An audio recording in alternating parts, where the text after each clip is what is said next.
উপদেষ্টাদের আশ্বাসে প্রায় 15 ঘন্টা পর মধ্যরাতে সড়ক অবরোধ তুলল ছাত্র আন্দোলনে আহতরা। আজ দুপুরে সচিবালয়ে করণীয় নির্ধারণে বৈঠক।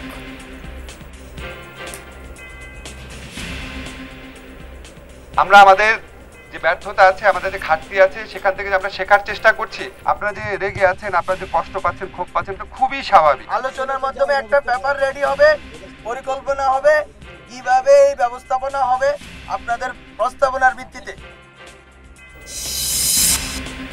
ডেঙ্গুর লক্ষণে বদল, বেড়েছে স্থায়িত্ব। মৌসুম শেষেও কমছে না প্রকোপ, আরও দীর্ঘায়িত হওয়ার আশঙ্কা। ডায়রিয়া, জ্বর, ডেঙ্গুর টেস্ট পজিটিভ। প্রচুর রোগী আসছে বুকে ব্যথা নিয়ে, প্লেটলেট কাউন্ট কম, বাংলায় অনুচক্রিকা বলি, কিন্তু ডেঙ্গুর টেস্ট নেগেটিভ হচ্ছে।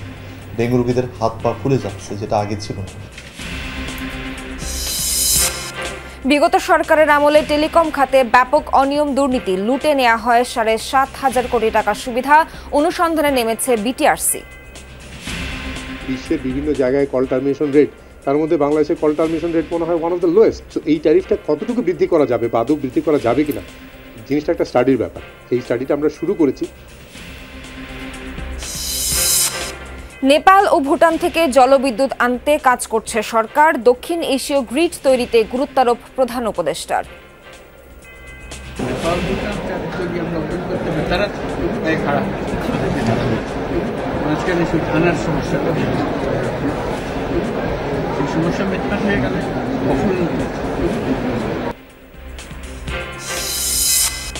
রূপকথাকেও হার মানায় যশোর 4 আসনের সাবেক এমপি রণজিতের উত্থান। বিপুল অবৈধ সম্পদের অনুসন্ধান করবে দুদক। সেন্ট মার্টিনে 20 শয্যার হাসপাতালের বেহাল দশা। চিকিৎসক, নার্স সংকটে সেবা বঞ্চিত 10,000 বাসিন্দা।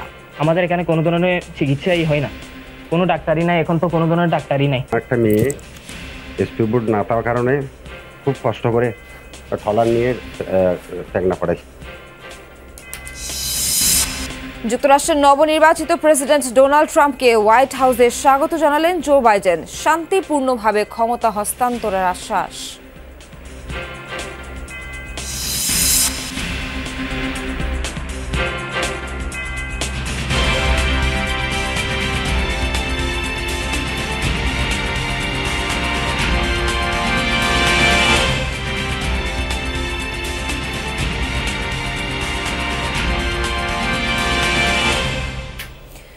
শুভ সকাল, স্বাগত সবাইকে, আমন্ত্রণ যমুনা নিউজ। এতক্ষণ শিরোনাম দেখছিলেন, বিস্তারিত খবর জানাবো নাবিলা সোহার।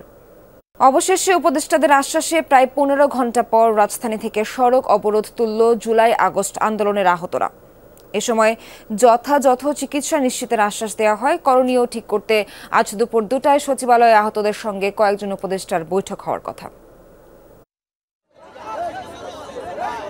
দিন গড়িয়ে রাত, নানাজনের নানা আশ্বাস, তবুও সড়ক থেকে সরাতে পারেনি আন্দোলনরতদের। দাবি ছিল স্বাস্থ্য উপদেষ্টা সহ অন্তত 4 জন উপদেষ্টার সরাসরি আশ্বাস ছাড়া রাস্তা ছাড়বেন না জুলাই 24-এর আন্দোলনের আহতরা। আমার 3 মাস পরে আমার ভাই এখন রাস্তায় আছে, এটাই আমার জন্য সবচেয়ে লজ্জার। বর্তমানে যারা দেশের দায়িত্বে আছে তারা আমাদের কাছে আসুক, আমরা তাদের কাছে জানাবো। আমরা আন্দোলন করছি, শেখ হাসিনা সরকারকে সরাইছি বিদায়, কিন্তু ওনারা এখানে এসে বসছে, তো আমাদের সেই রুটিটা দিতে হবে তাদের। বুধবার রাত 2:30টার দিকে নিটোরের সামনে হাজির হন আইন, মৎস্য, প্রাণী সম্পদ এবং স্থানীয় সরকার উপদেষ্টা। সঙ্গে ছিলেন নতুন উপদেষ্টা মাহফুজ আলম এবং প্রধান উপদেষ্টার স্বাস্থ্য বিষয়ক বিশেষ সহকারী ডাক্তার সাইদুর রহমান। আহতদের দাবি নিয়ে দীর্ঘক্ষণ কথা বলেন তারা। বলেন, জুলাই আন্দোলনে আহতরা চিকিৎসার জন্য রাস্তায় আন্দোলন করছে, যা অত্যন্ত দুঃখজনক। স্বাস্থ্য মন্ত্রণালয়ে ওনার মতো একজন অভিজ্ঞ ডাক্তারকে বসিয়েছি। আপনারা যে রেগে আছেন, আপনারা যে কষ্ট পাচ্ছেন, ক্ষোভ পাচ্ছেন, তো খুবই স্বাভাবিক, খুবই স্বাভাবিক। আমরা কালকে যে কথা দিচ্ছি, আমরা আমাদের কথা রাখবো। যদি আমরা কথা রাখতে ব্যর্থ হই, এরপর আপনারা যা করবেন সেটা আমরা মাথা পেতে নেব। চারিদিকে শুধু সমস্যা আর সমস্যা, তবে আপনাদেরটাই সবসময় আমাদের প্রায়োরিটি। আপনারা দেখেছেন শহীদদের জন্য ইতিমধ্যে ঘোষণা হয়েছে এবং সেগুলোর বাস্তবায়ন দৃশ্যমান আছে, কিন্তু আপনাদের জন্য, আহতদের জন্য আমরা বিশেষ কিছু করতে পারিনি। বারবার যতবারই ক্যাবিনেট মিটিং হয়, প্রতি বৃহস্পতিবার ক্যাবিনেট মিটিং হয়, আমাদের অন্যতম একটা এজেন্ডা থাকে এটা। উপদেষ্টাদের আশ্বাসেও খুব একটা মন গলেনি আহতদের। পরে তাদের অভিযোগ শুনতে ও উন্নত চিকিৎসা নিয়ে করণীয় ঠিক করতে দিনক্ষণ ঘোষণা করেন উপদেষ্টা মাহফুজ আলম। আহতদের প্রতিনিধিদের সঙ্গে বৈঠকে চিকিৎসা সংক্রান্ত জটিলতার অবসান হবে বলে মনে করেন সরকারের প্রতিনিধিরা। সচিবালয়ে 2টা বাজে যাবেন, আলোচনা চলবে। আলোচনার মাধ্যমে একটা পেপার রেডি হবে, পরিকল্পনা হবে, কিভাবে এই ব্যবস্থাপনা হবে আপনাদের প্রস্তাবনার ভিত্তিতে। আমি কথা দিচ্ছি আমরা সবার সাথে যে আমরা নিশ্চিত করব অন্ততপক্ষে চিকিৎসা সেবার ক্ষেত্রে আপনাদের যত রকম অভিযোগ অথবা আপত্তি অথবা ভুল হয়েছে সবগুলো সমাধান করার জন্য। এরপর সড়ক ছেড়ে যার যার হাসপাতালে চলে যান আন্দোলনের আহতরা। এর আগে বুধবার দুপুরে আহতদের দেখতে নিচরে গেলে স্বাস্থ্য উপদেষ্টার গাড়ি আটকে বিক্ষোভ করেন আহতরা। এরপরেই সামনের সড়ক অবরোধ করে অবস্থান নেন তারা। রিয়াজ রায়হান, যমুনা নিউজ, ঢাকা। ভাইরাস মিউটেশনের ফলে বদলে গেছে ডেঙ্গু জ্বরের লক্ষণ, বেড়েছে স্থায়িত্ব। নভেম্বরের মাঝামাঝি এসেও কমছে না প্রকোপ, এমনকি প্রাদুর্ভাব আরও দীর্ঘায়িত হওয়ার শঙ্কায় স্বাস্থ্য অধিদপ্তর। শিশু, গর্ভবতী নারী এবং প্রবীণদের জ্বর হলেই টেস্টের পরামর্শ দিচ্ছেন চিকিৎসকরা। আমলে নেওয়া হচ্ছে ডায়াবেটিস, হৃদরোগে আক্রান্তদের। একই সাথে এসেছে ঘরোয়া অপচিকিৎসা বাদ দেওয়ার তাগিদও। শকত মঞ্জুর শান্ত জানাচ্ছেন বিস্তারিত। 4.5 বছরের সোয়াইবা ডেঙ্গুতে আক্রান্ত হয়ে ভর্তি হয়েছে রাজধানীর এক হাসপাতালে। ছোট্ট শরীরে সপ্তাহখানেক লড়াইয়ের পর এখন অনেকটাই সুস্থ সে। আমার শরীরে কোনো জ্বর নেই, আমি ডাক্তার বললে আমি বাজারে চলে যাব। তবে সোয়াইবার মতো এমন সরল অভিজ্ঞতা হচ্ছে না সকল ডেঙ্গু জ্বরে আক্রান্তদের। বেশিরভাগ ক্ষেত্রেই কোনটা ডেঙ্গু আর কোনটা সাধারণ জ্বর তা আলাদা করতে পারছেন না অনেকেই। ডেঙ্গু জ্বরকে যেমন অনেকেই পাত্তা দিচ্ছেন না, তেমনি অনেকেই সাধারণ জ্বরেও নিচ্ছেন সর্বোচ্চ প্রস্তুতি। সমস্যা হচ্ছে নতুন ভেরিয়েন্টের কারণে বলাও যাচ্ছে না কোনটা ডেঙ্গু আর কোনটা স্বাভাবিক জ্বর। গেল বছরের তুলনায় প্রাদুর্ভাব কম হলেও মৃত্যুর মিছিল থেমে নেই। যদিও বছরের এই সময়ে এসে ডেঙ্গুর প্রাদুর্ভাব থাকার কথা নয়। তবে কি ডেঙ্গু জ্বরের ব্যাপ্তি বছরব্যাপী হতে যাচ্ছে? একই সাথে ডেঙ্গু জ্বরের প্রতিষ্ঠিত লক্ষণের বাইরেও নতুন কিছু লক্ষণ দেখতে পাচ্ছেন চিকিৎসকরা। প্রচুর রোগী আসছে ডায়রিয়া নিয়ে, ডায়রিয়া জ্বর, ডেঙ্গুর টেস্ট পজিটিভ। প্রচুর রোগী আসছে বুকে ব্যথা নিয়ে, নিউমোনিয়া নেই, বুকে ব্যথা, এমন প্রচণ্ড ব্যথা আমার মনে হচ্ছে নিউমোনিয়া হয়ে গেল বা হার্ট অ্যাটাক হলো কিনা, কিন্তু দেখা যাচ্ছে তার ডেঙ্গু পজিটিভ। আবার এমনও হচ্ছে ডেঙ্গু রোগ, প্লেটলেট কাউন্ট কম, বাংলায় অনুচক্রিকা বলি, কিন্তু ডেঙ্গুর টেস্ট নেগেটিভ হচ্ছে। ডেঙ্গু রোগীদের হাত পা ফুলে যাচ্ছে, যেটা আগে ছিল না। গেল বছর ডেঙ্গু আক্রান্ত হয়ে মারা যায় 1705 জন। এবার এতটা ভয়াবহ না হলেও দৈনিক মৃত্যুর সংখ্যা বেড়েই চলেছে। তবে কি ডেঙ্গু জ্বরের ক্ষতিকর প্রভাব বৃদ্ধি পেয়েছে, নাকি মানুষের উদাসীনতা কিংবা অতি উৎসাহী সচেতনতা অন্তরায় হয়ে দাঁড়িয়েছে? মনে করছিলাম যে প্রথম জ্বরই, তারপরে আমি জ্বর পরীক্ষা করছি, অ্যান্টিবায়োটিক খাইছি। পেঁপে পাতার রস আমরা নিজে থেকেই খাওয়াইছি, ওটা ডাক্তার সাজেস্ট করে নাই। এবং এই বছর অনেক রোগী খারাপ হয়ে যারা আইসিইউতে গিয়েছেন বা মারা গিয়েছেন, এদের একটা উল্লেখযোগ্য অংশ কিন্তু বাসা বাড়িতে অপচিকিৎসা বা ওভার ট্রিটমেন্টের কারণে। ডেঙ্গুর কিন্তু আলাদা কোনো ওষুধ নেই, ওষুধ একটাই, জ্বর কমাতে হবে প্যারাসিটামল দিয়ে, আর শরীর যেন পানি শূন্য না হয়। অহেতুক আখের রস, ফলের রস, ডাবের পানি খাওয়ার বা বেশি বেশি খাওয়ার কোনো দরকার নেই। মৃত্যুর কারণ নির্ধারণে গবেষণা করছে স্বাস্থ্য অধিদপ্তর। বেশিরভাগ ক্ষেত্রেই ডেঙ্গুকে সাধারণ জ্বর মনে করা, একদম শেষ মুহূর্তে হাসপাতালে নিয়ে আসা এবং আগে থেকে জটিল রোগে আক্রান্ত থাকাই প্রধান কারণ। আমাদের একেবারে খুব অন্তিম অবস্থা না হলে কোনোভাবেই আর পারছি না ছাড়া বা হাসপাতালে নিচ্ছি না, শকের কেস ফেরত আনা 50-50। ম্যাক্সিমাম ডেথগুলো দেখলে 15 ঘন্টা, 16 ঘন্টা, 12 ঘন্টা, 24 ঘন্টার সময় দিচ্ছে, এরকম কেসও কম। স্বাস্থ্য অধিদপ্তর বলছে এবারের ডেঙ্গুর প্রাদুর্ভাব দীর্ঘায়িত হতে পারে আরও মাস দুয়েক। দিয়েছে মশক নিধনের তাগিদ। বাচ্চার ডেঙ্গি মানে এটা সিভিয়ার কেস, প্রেগন্যান্ট উমেনের ডেঙ্গি মানে সিভিয়ার কেস।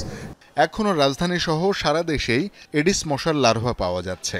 সবাই সচেতন না হলে সহসা ডেঙ্গু থেকে মুক্তি লাভ সম্ভব নয় বলে মনে করে স্বাস্থ্য অধিদপ্তর। ডেঙ্গু জ্বরের প্রকোপের সময়সীমা যেমন বেড়েছে, তেমনি এর লক্ষণও এসেছে নানা পরিবর্তন। এতে জ্বরটি ডেঙ্গু কিনা তা নিশ্চিত না হয়েই নিজেরাই অতি সচেতনতার বশে করছেন অপচিকিৎসা। এতে ডেঙ্গুর পাশাপাশি শুরু হচ্ছে নানা ধরনের শারীরিক জটিলতা, যা মানুষকে মৃত্যুর দিকেও ঠেলে দিচ্ছে।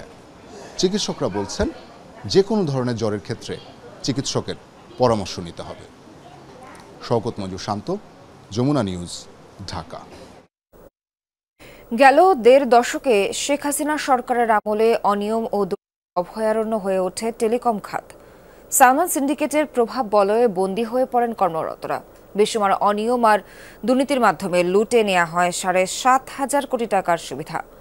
আইওএফ সিন্ডিকেটের মাধ্যমে বিপুল পরিমাণ অর্থ হাতিয়ে নেয়ার বিষয়ে তদন্ত শুরু করেছে বিটিআরসি। প্রাথমিক পর্যায়ে উঠে আসছে ভয়ঙ্কর চিত্র। গত ১৫ বছরে টেলিকম খাতে বেসুমার অনিয়ম দুর্নীতি হয়েছে। আওয়ামী লীগ সরকারের প্রভাবশালীদের দুর্নীতির বিষয়ে অনুসন্ধান শুরু করেছে নিয়ন্ত্রক সংস্থা বিটিআরসি। আইজিডব্লিউ, আইসিএক্স, আইএইচি সহ বিভিন্ন খাতের লাইসেন্স প্রদানে অনিয়ম এবং রাজস্ব ফাঁকির বিষয়ে নেওয়া হচ্ছে কঠোর পদক্ষেপ। পতিত সরকারের উপদেষ্টা সালমান এফ রহমানের নেতৃত্বে আন্তর্জাতিক কল পরিচালনা ব্যবসায় প্রায় ৭.৫ কোটি টাকার লুটের বিষয়টি তদন্ত চলছে। আইন বহির্ভূতভাবে আয়োগ গঠনের মাধ্যমে রাজস্ব ভাগাভাগিতে অনিয়ম পেয়েছে সংস্থাটি। যে ওরা অ্যাকচুয়াল কি রেটে আনতেছে ওইটা দেখার কোনো মেকানিজম ছিল না, হয়তো this could have been one reason. এখন রেভিনিউ শেয়ার করেছে লোয়ার ট্যারিফে, তো এইখানে যে একটা গ্যাপ, এই গ্যাপে একটা তৈরি হয়েছে, একটা ধোঁয়াশা জায়গা তৈরি হয়েছে। এইটা সিরিয়াসলি দেখার ব্যাপার আছে। ২০১৫ সালে আইওএফ সিন্ডিকেট গঠনের মাধ্যমে আন্তর্জাতিক কল ব্যবসা দখলে নেয় সালমান এফ রহমানের সিন্ডিকেট। অভিযোগ আছে, ভয়েস কলে নামমাত্র ট্যারিফ নির্ধারণ করার জন্য ওই সময় মন্ত্রণালয়কে দিয়ে বিটিআরসিকে বাধ্য করেন এই প্রভাবশালী নেতা। বিষয়টি আমলে নিয়ে ট্যারিফ কাঠামো পরীক্ষা নিরীক্ষার কাজ শুরু করেছে বিটিআরসি। বিশ্বের বিভিন্ন জায়গায় কল টার্মিনেশন রেট, তার মধ্যে বাংলাদেশে কল টার্মিনেশন রেট মনে হয় ওয়ান অফ দ্য লোয়েস্ট। এই ট্যারিফটা লো করায় বেনিফিটেড হচ্ছে কে? International career. লুজার হচ্ছে কে? লুজার হচ্ছে গভর্নমেন্ট রেভিনিউ পাচ্ছে না। সো এই ট্যারিফটা কতটুকু বৃদ্ধি করা যাবে বা আদৌ বৃদ্ধি করা যাবে কিনা, জিনিসটা একটা স্টাডির ব্যাপার। এই স্টাডিটা আমরা শুরু করেছি। রাজস্ব ফাঁকি দেওয়ার পাশাপাশি আইএফ সিন্ডিকেট মোবাইল অপারেটরদের টাকা ফাঁকি দিয়েছে। বিটিআরসির কাছে এমন অভিযোগ জানিয়েছে অপারেটররা। আইজিডব্লিউ অপারেটরস ফোরাম নামে যে ইকোসিস্টেমে যে স্টেপটা করা হয়েছিল, সেটা কিন্তু বিটিআরসি যে আইএলটিটিএস পলিসি ছিল সেটারই একটা ব্যত্যয় ছিল। সেক্ষেত্রে আমাদেরও একটা বড় ধরনের লস হয়েছে প্রতি মাসে। সব অপারেটররা মিলে যদি আমরা বলি, এখানে যদি গভর্নমেন্ট ১৫০ কোটি টাকা লুজ করে প্রথম দিকে, আমরাও প্রায় ৭০ থেকে ৮০ কোটি টাকা লস করেছি প্রতি মাসে। আইএফ সহ টেলিকম খাতের সিন্ডিকেটের দৌরাত্ম্য বন্ধ করতে আইএলটিটিএস পলিসি পর্যালোচনার পরামর্শ প্রযুক্তিবিদদের। আমাদের ব্যাংকিং সেক্টরে যে ঘটনা ঘটেছে, আমরা হাজার হাজার কোটি টাকা ঋণ খেলাপি যেমন এখন আমরা দেখতে পাচ্ছি, এই ক্ষেত্রেও প্রায় একই ধরনের ঘটনাটাই ঘটেছে। আমার মনে হয় একটা সময় এসছে আমাদের আসলে এই পলিসিগুলো এবং আইএলটিটিএস পলিসি কিন্তু অনেক পুরনো। ২০০৮ সালের পলিসি আজকের বাস্তবতায় আসলে নিরিখে আমাদের আসলে পুনর্বিবেচনা করার দাবি রাখি। অভিযোগ আছে, গত ৯ বছরে আন্তর্জাতিক ভয়েস কলে প্রকৃত দরের চেয়ে কম মূল্য ঘোষণা করে ৭.৫ কোটি টাকা হাতিয়ে নিয়েছে আওয়ামী লীগ সরকারের প্রভাবশালীদের আইওএফ সিন্ডিকেট। মাসুদুজ্জামান রবিন, যমুনা নিউজ, ঢাকা। পৃথিবীকে বাঁচাতে নতুন সভ্যতা গড়ার আহ্বান জানালেন প্রধান উপদেষ্টা ডক্টর মোহাম্মদ ইউনূস। সেজন্য জীবনধারা বা লাইফস্টাইলে পরিবর্তন আনার তাগিদ ছিল এই নোবেল জয়ীর। আজারবাইজানের বাকুতে COP29 সম্মেলনের বক্তব্যে তিনি এসব কথা বলেন। প্রধান উপদেষ্টা বলেন, কার্বন নিঃসরণ শূন্যের কোটায় নামানো, শূন্য দারিদ্র্য আর শূন্য বেকারত্ব, এই 3-0 ধারণা বাস্তবায়ন করতে না পারলে পৃথিবীকে টিকিয়ে রাখা কঠিন। তার দাবি, মানুষই প্রতিনিয়ত করছে পরিবেশের ক্ষতি সাধন। বিভিন্ন দেশের বিজ্ঞানী, নীতি নির্ধারক আর তরুণ প্রজন্মের হাত ধরে নতুন পৃথিবী গড়ার যুদ্ধে সামিল হওয়ার আহ্বান জানান ডক্টর ইউনূস। বাংলাদেশের মতো ঝুঁকিপূর্ণ দেশগুলোর সাথে ন্যায্য আচরণ করারও আহ্বান ছিল তার কণ্ঠে। We, the human inhabitants of this planet, are the cause of the destruction of the planet. We are doing it deliberately. We have chosen a lifestyle which works against the environment. We justify this with an economic framework which is considered as natural as the planetary system. নবায়নযোগ্য জ্বালানিতে আমদানি করা জলবিদ্যুতে ঝুঁকছে বাংলাদেশ। সরকারের এই অবস্থান স্পষ্ট করে প্রধান উপদেষ্টা doctor Mohammad Yunus জানান, নেপাল ও ভুটান থেকে জলবিদ্যুৎ আনতে কাজ করছে সরকার। এজন্য দক্ষিণ এশীয় গ্রিড তৈরির উপর জোর দিচ্ছে বাংলাদেশ। সে কাজে দেশগুলোর মধ্যে যে অনাস্থা তা কাটানোর কথা বলছেন প্রধান উপদেষ্টার প্রেস সচিব। আজারবাইজান থেকে মাহফুজ মিশুর রিপোর্ট। জলবায়ু সম্মেলনে গ্লোবাল লিডার সামিটে আবারও কয়লা সহ জীবাশ্ম জ্বালানি থেকে বেরিয়ে আসার তাগিদ দিয়েছেন প্রধান উপদেষ্টা doctor Mohammad Yunus. We, the human inhabitants of this planet, are the cause of the destruction of the planet. We are doing it deliberately. We have chosen a lifestyle which works against the environment. We justify this with an economic framework which is considered as natural as the planetary system. যদিও বাংলাদেশে অন্তত ৬,০০০ megawatt বিদ্যুৎ উৎপাদন হয় কয়লা থেকে, আবার ঘনবসতিপূর্ণ দেশ হওয়ায় পর্যাপ্ত পরিমাণ সৌর বিদ্যুৎ উৎপাদনও বাস্তবসম্মত নয় এদেশে। এ অবস্থায় আমদানি করা জলবিদ্যুৎ সরকারের অগ্রাধিকার। নেপাল ভুটান যদি আমরা ওপেন করতে পারি তারা খারাপ মাঝখানে শুধু আনার সমস্যাটা সমস্যা মেটানো হয়ে গেলে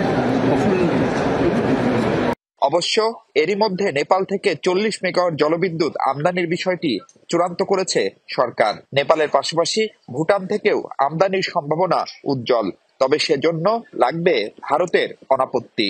তা নিয়ে কাজ চলছে জানিয়ে দক্ষিণ এশীয় গ্রিড করার স্বপ্ন দেখছে বাংলাদেশ। সবাই মিলে যদি একটা সাউথ এশিয়ান গ্রিড করা যায়, নেপাল ভুটানেরও এইটা ইয়ে আছে, তাহলে যেটা হবে যে আমরা যারা লোয়ার রিপারিয়ানে আছি, আমরা ইন্ডিয়া সবাই বেনিফিটেড হবে। সেক্ষেত্রে আমার সত্যিকার অর্থে একটা খুব চিপ একটা রিনিউয়েবল এনার্জির সোর্স আমার অলরেডি দেয়। এখানে একটা ট্রাস্টের জায়গা আছে আমার সাথে ইন্ডিয়ার সাথে নেপাল আর ভুটান, এদের সাথে একটা ট্রাস্টের জায়গা যদি আমরা তৈরি করতে পারি, সত্যিকার অর্থে কি দেয়ার আর ইনভলভ। পাশাপাশি দক্ষিণ এশীয় আঞ্চলিক সহযোগিতা বাড়াতে সার্ককে কার্যকর করাও ডক্টর ইউনূসের কূটনীতির অন্যতম অগ্রাধিকার। প্রতি বছরই জলবায়ু সম্মেলনে জীবাশ্ম জ্বালানির বিরুদ্ধে শক্ত শক্ত কথা বলেন বিশ্ব নেতারা, কিন্তু শেষ পর্যন্ত তা কতখানি বাস্তবায়িত হয় তা একটি বড় প্রশ্ন। এবার যেসব কথা উচ্চারিত হলো তা অন্তত বাস্তবায়িত হোক, সেই প্রত্যাশা বিশ্বের হাজারো পরিবেশবাদীর। Mahfuz Mishu, Jamuna news, Baku, Azerbaijan. জলবায়ু পরিবর্তনের সংকট ঘরে আগুন লাগার মতো। আগুন লাগলে ধনী গরিব কেউই রেহাই পায় না। আজারবাইজান সফরের দ্বিতীয় দিনে বেশ কয়েকটি সাইড ইভেন্টে যোগ দিয়ে এ কথা বলেন প্রধান উপদেষ্টা ডক্টর মোহাম্মদ ইউনূস। বলেন, তরুণরাই পৃথিবী বদলে দিতে পারে।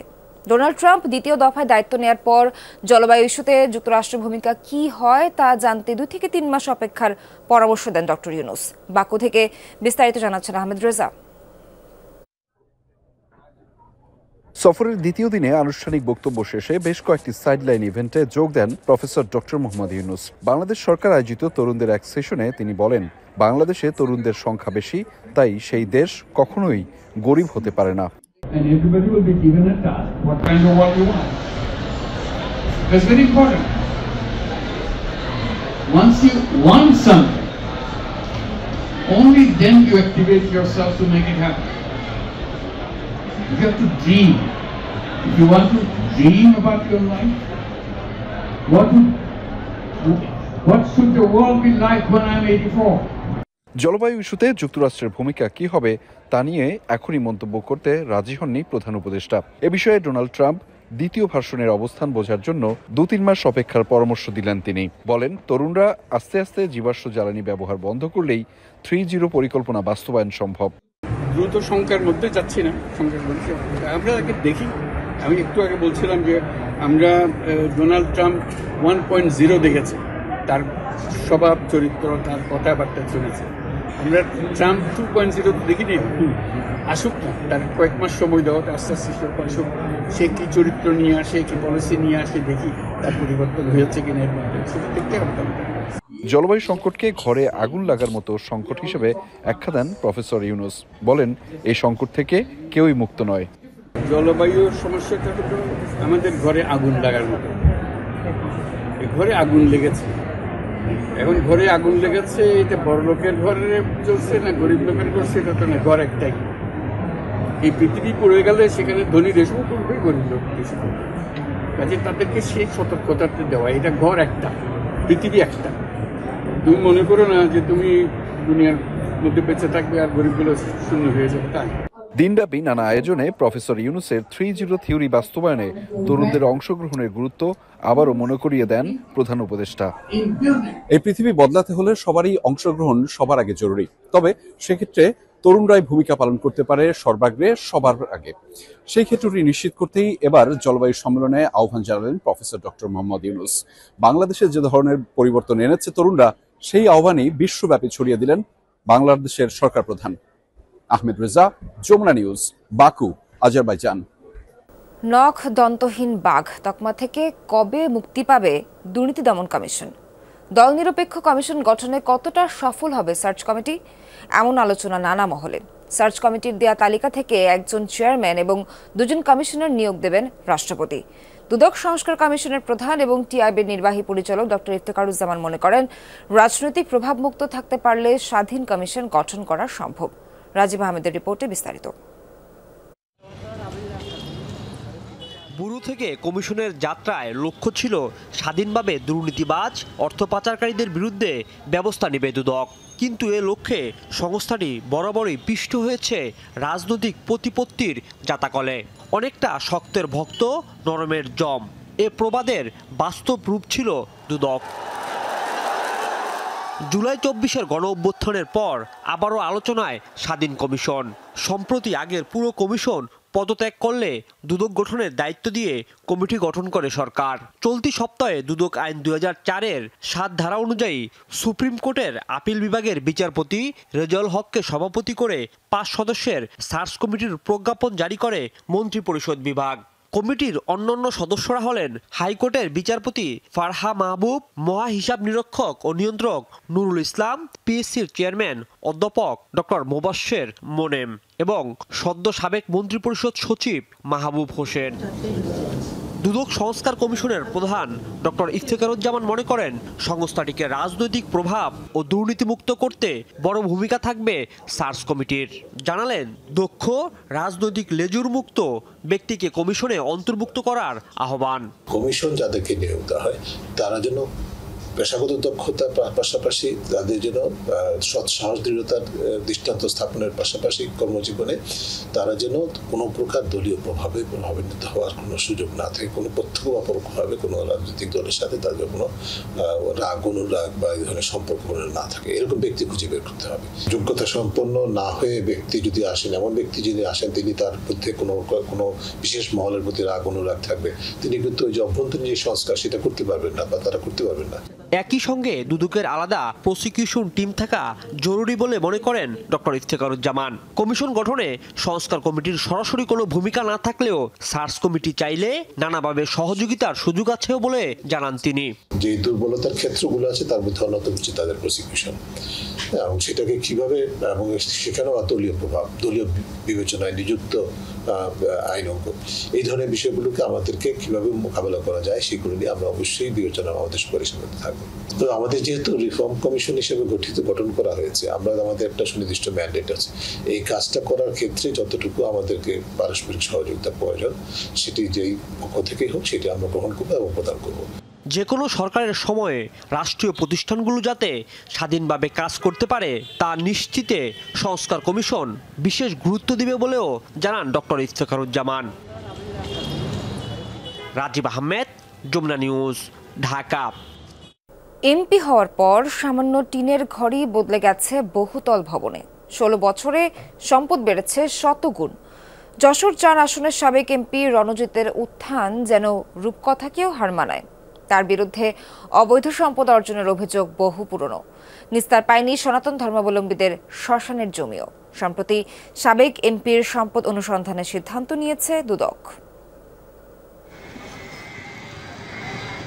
আওয়ামী লীগের মনোনয়নে 2008 সালে প্রথমবারের মতো যশোর 4 আসন থেকে সংসদ সদস্য নির্বাচিত হন রণজিৎ রায়। তারপর থেকেই তার বিরুদ্ধে ক্ষমতার অপব্যবহার, জমি দখল, নিয়োগ বাণিজ্য, নির্যাতন আর দুর্নীতির ব্যাপক অভিযোগ উঠতে থাকে। সাবেক এমপি রণজিৎ কুমার রায় উনি নিয়েছিল যে আমাকে একটা চাকরি দেবে সেই শর্তে, কিন্তু এখন আমার এই ভিটের জমি, এটা আমার বাড়ি ভিটের জমি, আমার বাড়ির সাথে এই জমিটা, এখন সে এই প্রকল্প চালু হয়নি, আমার জমির কোনো ব্যবস্থা নেই। মনে করবেন এক এক প্রতিষ্ঠানের থেকে চাকরি দেওয়ার জন্য মেলা টাকা নিচ্ছে। যে কোনো কায়দায় যে কোনো মূল্যে সালিশ মিটিংই প্রয়োজনে অপ্রয়োজনে হাজার হাজার লক্ষ লক্ষ টাকা ইনকাম করেছে, কোটি কোটি টাকার ইনকাম করেছে, বাণিজ্য করেছে। খাজুরা বালিকা বিদ্যালয়টি 18 সালের পরে যায় মাখমবালা বালিকা বিদ্যালয় নামকরণ করা হয়। আসলে মাখমবালা নামটি হচ্ছে সাবেক এমপি বাবু রণজিৎ কুমার রায়ের আম্মার নাম। এমপির আগে এখান থেকে সমস্ত বাড়িঘর ছিল না। আগে কি ছিল এখানে? এখানে টিনের ঘর ছিল। 18 সালের নির্বাচনে তার যে হলফনামা এই মিলালে পরেই দেখা যাবে তার কত গুণ সম্পদ এবং অর্থ বেড়েছে দেখা যাবে। সনাতন ধর্মাবলম্বীদের চাঁদার টাকায় কেনা খাজুরা কেন্দ্রীয় শ্মশানের 77% জমি জালিয়াতি করে নিজের নামে রেজিস্ট্রি করে নিয়েছেন রণজিৎ। এছাড়া অনেকের জমি জোর করে লিখে নেওয়ার অভিযোগ আছে তার বিরুদ্ধে। 40 থেকে 1000 পর্যন্ত অনুদান দিয়ে আমরা 77 শতক জমি ক্রয় করেছি। ক্রয় করার পরে এই জমিটা আমাদের এমপি রণজিৎ রায়ের নামে রেজিস্ট্রি হয়ে যায়। ডিসির নামে রেজিস্ট্রি করার কথা ছিল, স্বপন সরকার তারপর লেন 2 থেকে এরা এই জমিটা তার এমপির নামে রেজিস্ট্রি করে নিয়েছে।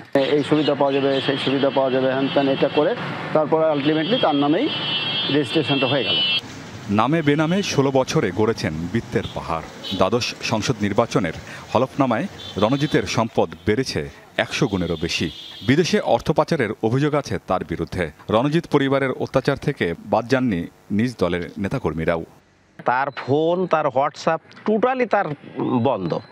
এখন এই দুঃসময়ে কিন্তু আওয়ামী লীগের, আমরা যারা বঞ্চিত আওয়ামী লীগের নেতাকর্মী ছিলাম তারাই এখন মাঠে ময়দানে আছি, আমরাই আছে আমাদের নেতাকর্মীদের খোঁজ খবর নিচ্ছি। কিন্তু পরিতাপের বিষয়, তার যে সৃষ্টি করা যে লোকজন তাদেরও পাওয়া যাচ্ছে না এবং তাকেও পাওয়া যাচ্ছে না। বিভিন্ন কৌশলে টাকা পয়সা লুটপাট করে বেশি ক্ষতি করেছে নিয়োগ বাণিজ্য করে। বাস্তব যেটা আওয়ামী লীগ করলেই ভালো মানুষ তো আওয়ামী লীগে আছে, আওয়ামী লীগটারে নষ্ট করেছেও সেই একা। এই বাগারপাড়ার সমস্ত মূল খারাপের লেখা সে। আলোতার নিরাপত্তার কারণেই কিন্তু সে এলাকা ছেড়ে, এবং আমি যতটুকু জানি এখন মনে হয় তার ছেলের কাছে, সম্ভবত ইন্ডিয়াতে সম্ভবত সে এখন থাকে। এরই মধ্যে সাবেক এই জনপ্রতিনিধির সম্পদ খতিয়ে দেখার সিদ্ধান্ত নিয়েছে দুর্নীতি দমন কমিশন দুদক। এটা আমার মনে হয় যে অত্যন্ত সঠিক সিদ্ধান্তই তারা নিয়েছে, এবং শুধুমাত্র এই না, যাদেরই এমন অবৈধ উপার্জন আমরা দেখতে পারি, সম্পদের পরিমাণ বেড়ে যাওয়া দেখতে পারি, তাদের বিরুদ্ধে ব্যবস্থাটা নেওয়া প্রয়োজন। অঢেল সম্পদ নিয়ে 5 আগস্টের পর থেকে আত্মগোপনে সাবেক এই এমপি। আমিন বাবু, যমুনা নিউজ। বিশ্ব ডায়াবেটিস দিবস আজ, অথচ এই নীরব ঘাতক সম্পর্কে সচেতন কতজন? শব্দটি শুনলেই চোখের সামনে ভেসে ওঠে মধ্যবয়সী কারো চেহারা, অথচ বাংলাদেশে শিশুদের একটা বড় অংশ ডায়াবেটিসে আক্রান্ত। যে তথ্য জানেন না অনেক অভিভাবক। সচেতনতার অভাব বা জন্মগতভাবেই রোগটি বাসা বাঁধে কোমলমতিদের শরীরে। এতে শৈশব থেকেই নিয়ম নীতির বেড়াজালে আটকা পড়ে ছোট্ট জীবন। সে সাথে চিকিৎসা ব্যয়বহুল হওয়ায় সঠিক পরিচর্যা পায় না বহু শিশু। ফলে দীর্ঘমেয়াদী স্বাস্থ্য ঝুঁকিতে কয়েক হাজার ক্ষুদে প্রাণ। সুমায়াশির রিপোর্টে বিস্তারিত। দুরন্ত পায়ে খেলার মাঠে ছুটে বেড়ানোর বয়স, অথচ হাসপাতালের করিডোরে কাটছে দিন 5 বছরের তাসকিনের। টাইপ 1 ডায়াবেটিক্স বাসা বেঁধেছে ছোট্ট শরীরে, তাই 3 বেলা শরীরে ফোটানো হচ্ছে সুই, দিতে হচ্ছে ইনসুলিন। সেই সাথে দুর্বলতা, ওজন কমে যাওয়ার মতো শারীরিক জটিলতা তো আছেই। শুকায় যাচ্ছিল, আর খাবার অনেক খেত, পেট মোটা হয়ে যাচ্ছিল, বারবার অজ্ঞান হয়ে যেত। ওর পাশে আমার কমপক্ষে প্রতি মাসে 10,000 টাকা খরচ হয়। সাধারণত শিশুদের বেলায় টাইপ 1 ডায়াবেটিক্স ধরা পড়ে, সেক্ষেত্রে সারা জীবন ইনসুলিন নিতে হয়, যার খরচও অনেক। ডায়াবেটিসে আক্রান্ত একজন শিশুর ব্যয় টানতে প্রতি মাসে একটি পরিবারের খরচ হয় 8 থেকে 10,000 টাকা, যা বহু পরিবারের সামর্থ্যের বাইরে। মাথা ঘুরে যায়, পড়ে যায়, কাঁপে। মিষ্টি না হলে ওর হয় না, তো ওগুলো তো কিছুই তো খাওয়া যায় না। ছোটখাটো ফ্যামিলি তো কষ্ট হয়ে যায় খুব, না আসা যাওয়া সব কিছু নিয়ে আর মনে করেন যে আমার 1000-10 টাকা খরচ, প্রায় 20-30 হাজার টাকা খরচ হয়েছে। আমার মেয়ের বাঁচাবার মতো আমার কোনো ইয়া নাই, সামর্থ্য নাই। ইন্টারন্যাশনাল ডায়াবেটিক ফাউন্ডেশন 2021 সালে একটি জরিপ করে। সে হিসেবে 1 দিন থেকে 19 বছর বয়সী প্রতি 1 লাখে টাইপ 1 ডায়াবেটিসে আক্রান্ত শিশু প্রায় 6% প্রতি বছর, যা আশঙ্কাজনক হারে বাড়ছে। বিশেষজ্ঞরা বলছেন সচেতনতা বাড়ালে ডায়াবেটিস প্রতিরোধ অনেকাংশে সম্ভব, তবে নিয়ম মেনে চলতে হবে সারা জীবন। তার পিপাসা বেশি থাকবে, পানি বেশি খেতে চাইবে, তার ক্ষুধা বেড়ে যাবে, তার প্রস্রাব করার প্রবণতা বেড়ে যাচ্ছে। কিন্তু সেই সাথে সাথে আমরা যদি দেখি যে বাচ্চার অমনোযোগ হচ্ছে, বাচ্চাটা ক্লান্ত হয়ে যাচ্ছে, বা বাচ্চাটার আগের মতো স্কুল পারফরমেন্স হচ্ছে না, অল্পতে সে ক্লান্ত হয়ে পড়ছে, এগুলো কিন্তু এইসব ক্ষেত্রে আমরা বলবো যে ডায়াবেটিসের একটা পরীক্ষা করাতে পারে। আমরা যদি প্রতিরোধের দিকে একটু আমরা মনোযোগ দিতে পারি, তাহলে শিশুদের ডায়াবেটিস কিন্তু অনেকখানি আমরা নিরাময় করতে পারি। সময়ের সঙ্গে সঙ্গে পরিবর্তন এসেছে ডায়াবেটিসের ধরনেও। আক্রান্ত শিশুদের চিকিৎসা ব্যয় কমাতে সরকারকে আরও উদ্যোগী হওয়ার আহ্বান বিশেষজ্ঞদের। টাইপ 2 কিন্তু প্রতিরোধ করা সম্ভব, টাইপ 1 না। কিছু কিছু ভাইরাস আছে যেগুলোর ছোটবেলায় আক্রমণ হলে পরবর্তীতে টাইপ 1 হওয়ার রিস্ক বেড়ে যায়। বাট কাদের হবে এক্স্যাক্টলি কিন্তু, কারণ এখন পর্যন্ত এত গবেষণায় বের হয়ে আসেনি। অ্যানালগ ইনসুলিন পেন দিয়ে যেটা নেওয়া হয়, সরকার থেকে যদি দিতেও পারে, অথবা যদি সাবসিডাইজ যেটা বলা হয়, কস্টটাকে কমিয়ে দেওয়া, অ্যাফোর্ডেবল করে দেওয়া, মানুষ যাতে এটা কেনার ক্ষমতার মধ্যে আসে, সেরকমও যদি করা হয়। শিশুদের ডায়াবেটিক্সে সবার আগে প্রয়োজন সচেতনতা, তাই আতঙ্ক বা ভয় নয়, সতর্ক হওয়ার পরামর্শ সকলের প্রতি। শিশুদেরও যে ডায়াবেটিক্স হতে পারে সেই ধারণা অনেক অভিভাবকেরই নেই, অথচ আক্রান্ত হওয়ার পর দীর্ঘমেয়াদী ভোগান্তিতে পড়তে হচ্ছে। যেহেতু ডায়াবেটিক্স সম্পূর্ণভাবে নিরাময়ের কোনো উপায় এখন পর্যন্ত মেলেনি, তাই নিয়মতান্ত্রিক জীবনযাপনে অভ্যস্ত হওয়া ছাড়া কোনো বিকল্প নেই। সুমাইয়া ঐশী, যমুনা নিউজ, ঢাকা। বিশ্বে ডায়াবেটিস বৃদ্ধির হারের তালিকায় বাংলাদেশের অবস্থান 10ম, আর অন্যান্য জেলার তুলনায় সিরাজগঞ্জে আক্রান্তের সংখ্যা বেশি বলছেন চিকিৎসকরা। একে নীরব ঘাতক, শরীরে বাসা বাঁধলে সারানোর উপায় নেই, তার উপর এ রোগের ফুড আলসারে আক্রান্ত হয়ে অনেকেই বরণ করছেন পঙ্গুত্ব। সরকারি হাসপাতালে আধুনিক চিকিৎসা এবং সচেতনতা বাড়ানোর তাগিদ।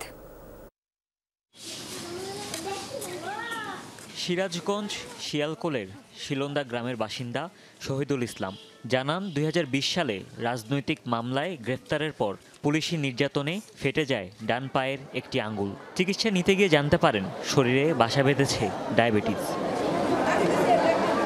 পরে চিকিৎসা নিলেও পায়ের ক্ষত অংশে দেখা দেয় ফুট আলসার। সরকারি বেসরকারি বিভিন্ন হাসপাতালে ঘুরে সুচিকিৎসা না পেয়ে 6 মাস পর হারাতে হয় ডান পা। বর্তমানে বাম পাও আক্রান্ত একই রোগে। ডান পায়ের নখ ফেটে যায়, ফাড়া দেওয়ার পরে আমি জেলখানে যাই, হাসপাতালে ভর্তি হই। ভর্তির কারণে আমার ডায়াবেটিস ধরে। বিভিন্ন জায়গায় ঘোরার পরে তারপরে পাটা ইনফেকশন আরও বেশি হয়ে গেল। পরে সেন্ট্রালে গিয়ে পাটা রবারি সারিক দিয়ে কাটানো হলো। সারা বিশ্বের মতো বাংলাদেশেও দিন দিন বাড়ছে ডায়াবেটিসে আক্রান্ত রোগীর সংখ্যা। এ রোগে আক্রান্ত হলে তা পুরোপুরি সারানো যায় না। এরপর সঠিক সময়ে চিকিৎসা শুরু না করলে রোগটি জটিল অবস্থানে চলে যায়। কোনো স্থানে ক্ষত দেখা দিলে অনেক সময় কেটে ফেলতে হয় আক্রান্ত অঙ্গ। 18 বছর ডায়াবেটিস, আমার এই পায়ে বাসিটা হয় হলো 4 বছর আগে। ডায়াবেটিস হয়েছে ওলি, আমার পায়ে ঘা হয়েছিল, আমি সদরে মেডিকেলে ভর্তি হয়েছিলাম, চিকিৎসা পাই নাই। তার উপর সরকারি হাসপাতালগুলোতে নেই আধুনিক চিকিৎসা। বেসরকারি হাসপাতালে যাও বা মেলে তা প্রান্তিক মানুষের নাগালের বাইরে। সে অন্যান্য রাষ্ট্রগুলোতে পিআরপি নামে একটা চিকিৎসা রয়েছে, সেই চিকিৎসা যদি বাংলাদেশে হসপিটালগুলোতে থাকে তাহলে হয়তো অনেক রোগীরই এই ডায়াবেটিস থেকে পঙ্গুত্ববরণ করবে না। তবে উন্নত হয়েছে চিকিৎসা বিজ্ঞান। ডায়াবেটিস না সারলেও ক্ষত বা ফুট আলসার পুরোপুরি ভালো হওয়ার সম্ভাবনা রয়েছে বলছেন বিশেষজ্ঞরা। 10% রোগী কিন্তু ডায়াবেটিসে ভুগছে, অর্থাৎ প্রায় 1.5 কোটি বা তার উপরে আমাদের দেশে কিন্তু এই রোগী আছে। শত শত রোগী পঙ্গুত্ব বরণ করছে। তো বিশ্বে উন্নত মানের চিকিৎসা চালু হলেও বাংলাদেশ অনেকটা পিছিয়ে আছে। রোগীর রক্ত থেকে আমরা ওষুধটা তৈরি করে আমরা ওখানে দেই, এবং দেখা যাচ্ছে যে যখন ইনফেকশনটা অল্প থাকে বা যদি আমরা প্রপার ড্রেসিং করে ওইটাকে পুশ আপ করতে পারি এবং প্রপার ড্রেসিং এবং প্রপার ট্রিটমেন্টে আনতে পারি, খুব ভালো একটা রেসপন্স। ইন্টারন্যাশনাল ডায়াবেটিস ফেডারেশনের হিসেবে দেশে ডায়াবেটিস রোগীর সংখ্যা ছাড়িয়েছে 1 কোটিরও বেশি। চিকিৎসকদের মতে তাদের অর্ধেকই জানেন না শরীরে বাসা বেঁধেছে ডায়াবেটিস। হুমায়ুন রশিদ, যমুনা নিউজ। নামে শুধু হাসপাতাল, কোনো কাজের নয়। সেন্ট মার্টিনের 20 শয্যার হাসপাতালটির চিত্র এমনই। চিকিৎসক, নার্স, পানি, বিদ্যুৎ কিছুই নেই। চিকিৎসা সেবা থেকে বঞ্চিত দ্বীপের 10,000 বাসিন্দা। এমনিতেই জ্বর, কাশি, সর্দি ছাড়া আর কোনো রোগের চিকিৎসা নেই এখানে, এখন তাও বন্ধ। কারণ সেন্ট মার্টিনে 20 শয্যার এই হাসপাতালে একজন চিকিৎসকও নেই। কোনো রোগী আসলে দেখছেন এক মেডিকেল সহকারী। সেন্ট মার্টিন একটা সুন্দর একটা জায়গা, সুনামধন্য একটা জায়গা, এই জায়গার মধ্যে যদি ডাক্তার না আসে সিরিয়াস হইলে টানালো দেখতে পারেন না, এখানে যে বিভিন্ন ধরনের মায় ফল হতেই হয়। একটা মেয়ে স্পিড বোট না থাকার কারণে খুব কষ্ট করে ট্রলার নিয়ে টেকনা পাঠাইছে। মূল ভূখণ্ড থেকে বিচ্ছিন্ন এই দ্বীপে 10,000-এরও বেশি মানুষের বসবাস। পর্যটক ভ্রমণে নিষেধাজ্ঞা থাকায় এমনিতেই জীবিকার পথ বন্ধ। এ অবস্থায় প্রসূতি নারী বা জটিল রোগী নিয়ে স্পিড বোটে টেকনাফ আসা যাওয়ায় গুনতে হচ্ছে বাড়তি খরচ। আমাদের এখানে কোনো ধরনের চিকিৎসাই হয় না, কোনো ডাক্তারই নাই, এখন তো কোনো ধরনের ডাক্তারই নাই। ডেলিভারি রোগী যদি হঠাৎ করে আসে তো টেকনাফে নিয়ে যেতে যে টাকাটা লাগবে, স্পিড বোট ভাড়া লাগবে, ট্রলার ভাড়া লাগবে, যে টাকাটা লাগবে সে টাকাটা কোথা থেকে পাবে? যারা গর্ভবতী থাকে অনেক সময় দেখা যায় রাস্তায় মারা যায়, কারণ ট্রলার দিয়ে যেতে হয়। নামেই শুধু হাসপাতাল, অথচ চিকিৎসা সুবিধা তো নেই। বিশুদ্ধ পানি, বিদ্যুৎ কিছুই নেই। ফলে শ্বাসকষ্টে আক্রান্তদের অক্সিজেন দেয়া যায় না। আমাদের ইনভার্টার যেটা নষ্ট হয়ে গেছে আর মোটরগুলি নষ্ট হয়ে গেছে। বর্তমানে হাসপাতালে কোনো কারেন্ট নেই, বন্ধ, কোনো পরীক্ষা নিরীক্ষা করা যাচ্ছে না। সেন্ট মার্টিনে গিয়ে কোনো পর্যটক অসুস্থ হলে টেকনাফ পাঠানোর জন্য নেই কোনো সি অ্যাম্বুলেন্স। কর্তৃপক্ষের দাবি, মেয়াদ শেষ হওয়ায় এতদিন হাসপাতাল পরিচালনা করা এনজিও সংস্থার মেডিকেল টিম গত 1 অক্টোবর থেকে না থাকায় এই পরিস্থিতি। বর্তমানে আমরা এখান থেকে স্থানীয়ভাবে একজন হচ্ছে যে স্যাকমো আর হচ্ছে একজন হচ্ছে যে মেডিকেল অ্যাসিস্ট্যান্ট দিয়ে ওইখানে আপাতত মেডিকেল কার্যক্রম যেটা আপাতত চালানো হচ্ছে। আমি আমার সিভিল সার্জন এবং অধিদপ্তরকেও এই সম্পর্কিত একটা চিঠি দিয়েছি। হাসপাতালটিতে 4 জন চিকিৎসক সহ 15 পদের বিপরীতে এখন আছে শুধু 2 জন কর্মচারী। মামুন রশিদ, অভি, যমুনা নিউজ। ভোলা 2 আসনের সাবেক সংসদ সদস্য আলী আজম মুকুলকে গ্রেফতার করেছে র্যাব। বুধবার রাতে রাজধানীর হাজিরাবাগ এলাকায় মেলে তার সন্ধান। তবে কোন মামলায় তাকে গ্রেফতার করা হয়েছে তাৎক্ষণিকভাবে তা জানানো হয়নি। আজই তাকে তোলা হবে ঢাকার আদালতে। আলী আজম মুকুল 2014 সালে ভোলা 2 আসন থেকে আওয়ামী লীগের প্রার্থী হিসেবে সংসদ সদস্য নির্বাচিত হন। এরপর 2018 ও 2024 সালের নির্বাচনেও এমপি নির্বাচিত হন।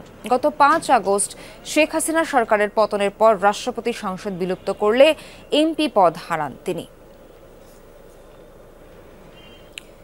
সবজির পর এবার নাটোরে 18 তরুণের উদ্যোগে সুলভে গরুর মাংস বিক্রির কার্যক্রম শুরু হয়েছে।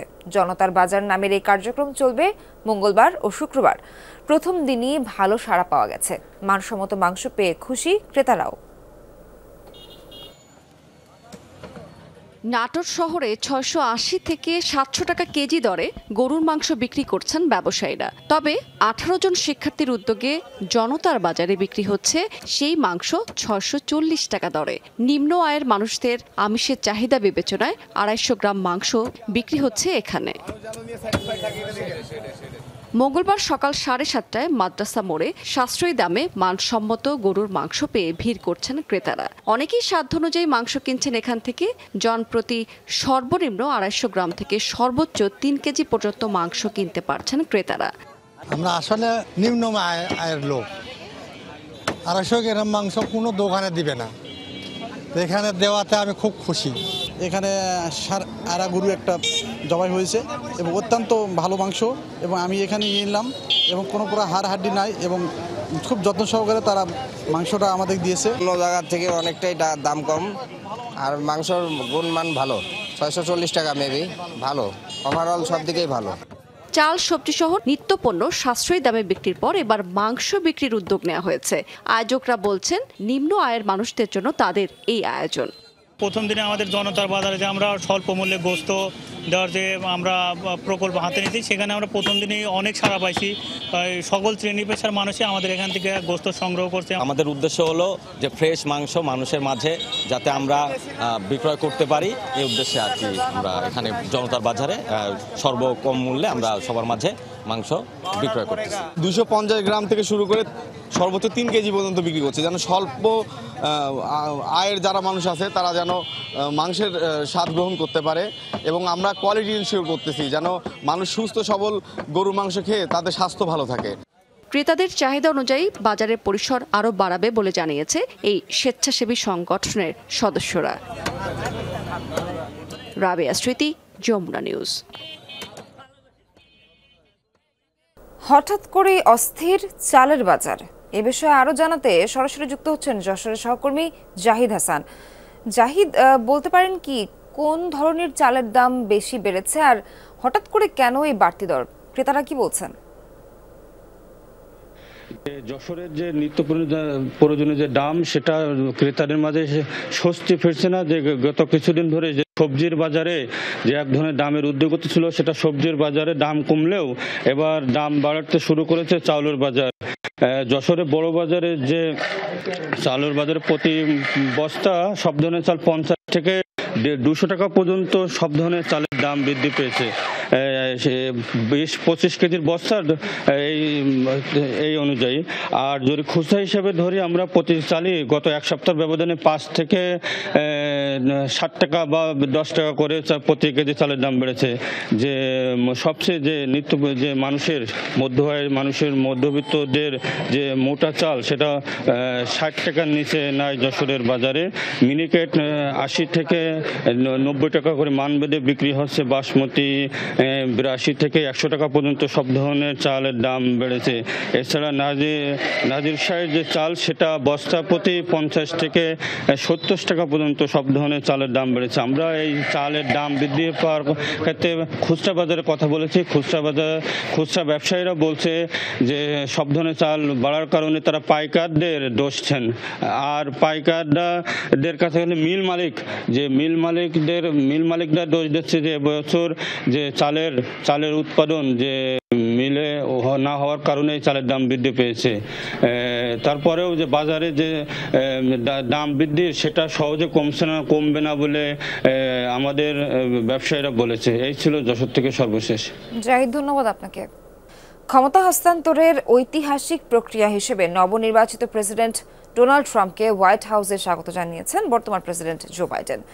বুধবার স্থানীয় সময় সকালে ওভাল অফিসে অনুষ্ঠিত হয় দুই নেতার বৈঠক। করমর্দন করে অভিবাদন জানান পরস্পরকে। শান্তিপূর্ণভাবে ক্ষমতা হস্তান্তর করতে চান জানান বর্তমান প্রেসিডেন্ট জো বাইডেন। বৈঠকে দুই নেতার মধ্যে মধ্যপ্রাচ্য, ইউক্রেনের মতো গুরুত্বপূর্ণ ইস্যুতে আলোচনা হয়। 2020 সালে আরও একবার ওভাল অফিসে বৈঠক হয়েছিল দুই নেতার। 59তম নির্বাচনে ট্রাম্পকে হারিয়ে হোয়াইট হাউসের বাসিন্দা হন জো বাইডেন।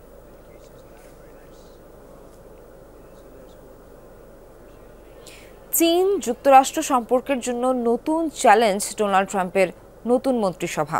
আন্তর্জাতিক বিশ্লেষকরা বলছেন, প্রশাসনে নিয়োগ পেতে যাওয়া মন্ত্রীদের বেশিরভাগই চীন বিরোধী। এতে কঠিন হবে দুদেশের সম্পর্কের ধারাবাহিকতা রক্ষা, যার প্রভাব পড়তে পারে প্রশান্ত মহাসাগরীয় অঞ্চলে। মার্কিন প্রেসিডেন্ট নির্বাচনে ডোনাল্ড ট্রাম্পের জয়ের পর আলোচনা তুঙ্গে তার মন্ত্রিসভা নিয়ে।